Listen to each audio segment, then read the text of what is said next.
Hi పిల్లలు, ఎలా ఉన్నారు? ఈరోజు మనం ఒక అద్భుతమైన కథ చెప్పుకుందాం.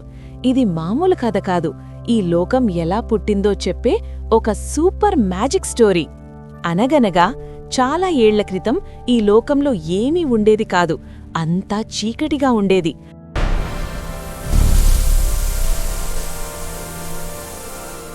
అప్పుడు దేవుడు వెలుగు కలుగునుగాక అన్నాడు. అంతే, అద్భుతమైన కాంతి వచ్చింది. తర్వాత దేవుడు పైన నీలిరంగు ఆకాశాన్ని, కింద అలలతో ఆడుకునే సముద్రాన్ని వేరుచేశాడు. తెల్లటి మబ్బులు హాయిగా ఆకాశంలో తేలడం మొదలుపెట్టాయి.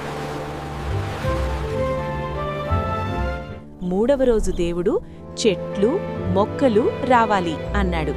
వెంటనే భూమి మీద పచ్చని గడ్డి, రంగురంగుల పువ్వులు, తీయటి యాపిల్సు, మామిడి పండ్లు వచ్చేశాయి.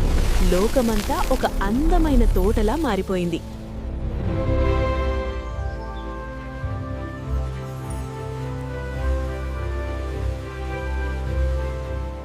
నాలుగవ రోజు దేవుడు ఆకాశంలో లైట్లు పెట్టాడు. పగలు మనకు హాయ్ చెప్పడానికి సూర్యుణ్ణి, రాత్రి చల్లగా ఉండడానికి చందమామను, మెరుస్తూ ఉండడానికి కోట్లాది నక్షత్రాలను ఉంచాడు.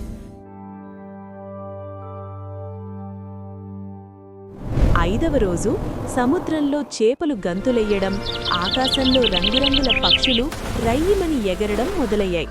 లోకమంతా కిలకిల రావాలతో నిండిపోయింది. ఆరవ రోజున దేవుడు జంతువులను, తర్వాత మనిషిని సృష్టించాడు.